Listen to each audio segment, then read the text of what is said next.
why is there evil and suffering? There's probably not a bigger question that you and I will have to wrestle with in life than that. Now, I have good news for you. If you're a follower of Jesus, you can know with confidence that God cares about and enters into your suffering.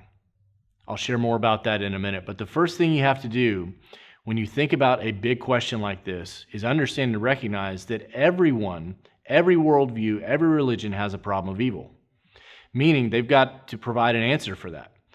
Christianity actually calls evil evil, meaning it doesn't try to say it's an illusion like Eastern religions. It actually has a standard for good and evil, unlike atheism or naturalism. And the answers that Christianity gives are far better. So what is evil? Evil is simply a departure from the way things ought to be.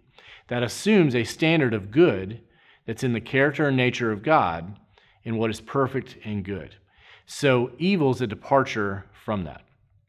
Now, one of the things that we have to wrestle with is why would God allow these things? Well, we don't always have all the information that we want. Frankly, we'd like more information than we have. But it's at least logically possible that God has a morally sufficient reason for allowing the evil and suffering that he does. Perhaps an imperfect example of this might be when a young child goes for immunization shots at a doctor. Mom and dad and doctor are there. They know that these shots will actually help this child in the long run, but all that child knows is in the moment it's really painful. So that child does not have the benefit of the broader context. In this case, we don't have the benefit of the broader context to know what those good reasons might be. So that's one of the intellectual ways to think about the problem of evil and suffering. But at a more personal level, you need to understand that God just didn't conquer evil in spite of suffering. He conquered through it, entering into it in the person of Jesus, who suffered in all the ways that we did, yet without sin. He was tempted in those ways. He endured death on a cross.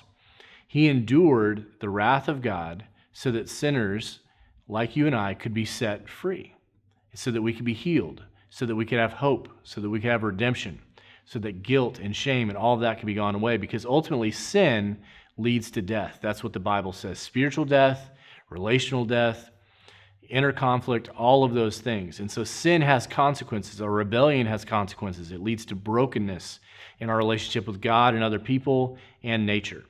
So that's what evil does. But only Christianity speaks into that answer with truth and experience that you can both make sense of, but also enter into personally to know that the God of the universe cares deeply about you.